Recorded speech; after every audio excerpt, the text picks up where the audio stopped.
Hello and welcome to Week in Weird for the week ending April 3rd. My name is GiBi. This past week we had both April Fool's Day and the Oscars, although I didn't really see any good pranks, nor did I pull any good pranks. I also didn't watch the Oscars, I just went on YouTube and I watched the greatest hits. If you somehow missed the biggest story of this week and did not get my pun, then this might be news to you. Will Smith slapped Chris Rock across the face on the stage of the Oscars. So Chris Rock was hosting the Oscars and he was giving out the award for Best Documentary when he made a comment about Will Smith's wife, Jada. He said, "Jada, I love you. G.I. Jane 2. Can't wait to see it." There's a comment about how the character in G.I. Jane's bald, and how Jada is bald as a side effect of her alopecia. Will Smith did not appreciate this joke, so he walked up on stage and slapped Chris Rock across the face. Immediately afterwards, and for the following few days, people were trying to debate about whether or not it was a staged event or if it was a real slap. The conclusion seems to be now that it was in fact real, but for a while people thought it might just be a Hollywood stunt to up the ratings of the Oscars. Or it was a joke between Chris Rock and Will Smith. Now, you can't talk about slaps without talking about Charlie from Moist Critical. He's famous online for a lot of things, but one of the things he is an expert in is slap fights. He put his 2 cents in and frame by frame analyzed the slap, and it is his opinion that it was a real slap. So I'm gonna default to what Charlie said. Will Smith was banned from the Academy from this, meaning that he can't vote in future Academy Awards, but Chris Rock did not press charges. So we have this quote from the LAPD. LAPD investigative entities are aware of an incident between 2 individuals during the Academy Awards program. The incident involved one individual slapping another. And then my favorite response to this is a tweet. "Super classy of the LAPD to leave the names out. We can just keep it between us, right? Because technically the charges weren't pressed and so the people deserve anonymity, but obviously it was broadcast on live TV.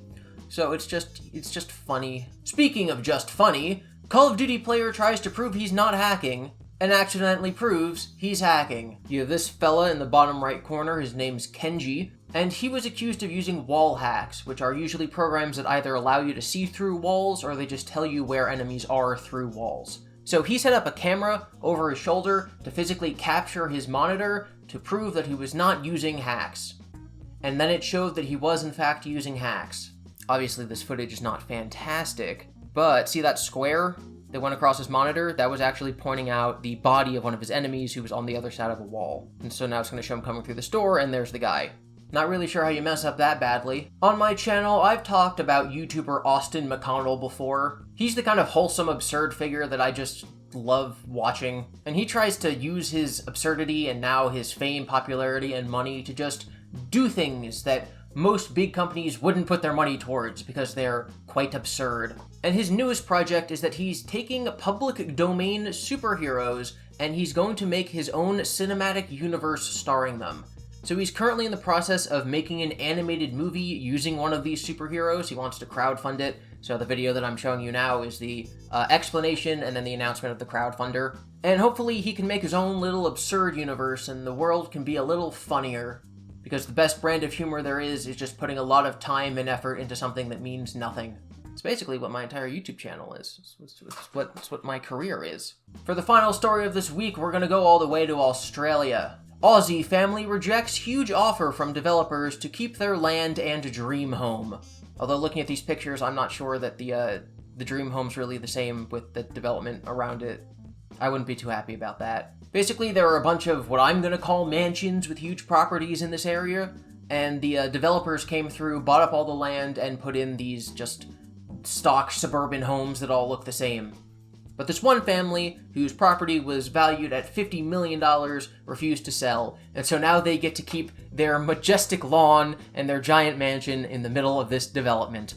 I just really like this story because this picture is really funny to me. Apparently, the company, if they were to obtain this land, could fit about 50 more properties onto this one property, which means that because of the value of the development surrounding it, the value of the property is now worth more than the $50 million that they turned down in the beginning of the negotiations. So by saying no, they increased the property value. So if they ever do want to sell, it sucks for the developers. But yeah, I just thought that was pretty funny. Thank you for watching this episode of Week in Weird. The names you see scrolling by are my lovely patrons. If you want to join them and be another name on the side of the screen in my next Week in Weird video, then a link to my Patreon is in the description below. While waiting for these names to pass, I figure I'm going to talk about the movie that I saw this week, which was Morbius. It wasn't very good. It also wasn't bad. Last time I looked, it had a 12% on Rotten Tomatoes, and it definitely does not deserve that. It's better than Venom. Better than Venom 2. It's better than the Amazing Spider-Man movies. It's the most boring superhero movie, and it's the epitome of what people who don't actually watch the MCU think MCU movies are. You got the guy and you got the girl, and they're probably gonna fall in love in the end, and then the good guy and the bad guy, they got the same powers. And there's some sciencey mumbo-jumbo, and the guy's gotta learn his powers, and he makes some awkward mistakes along the way, but then he has a heart of gold, and he saves some people, but like there was nothing wrong with it. It wasn't an affront to my eyes and my senses.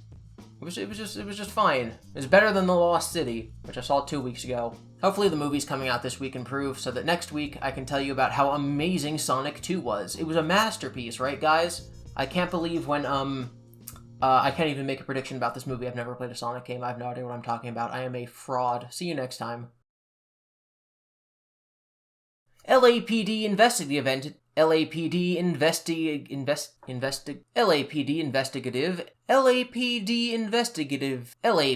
investigative.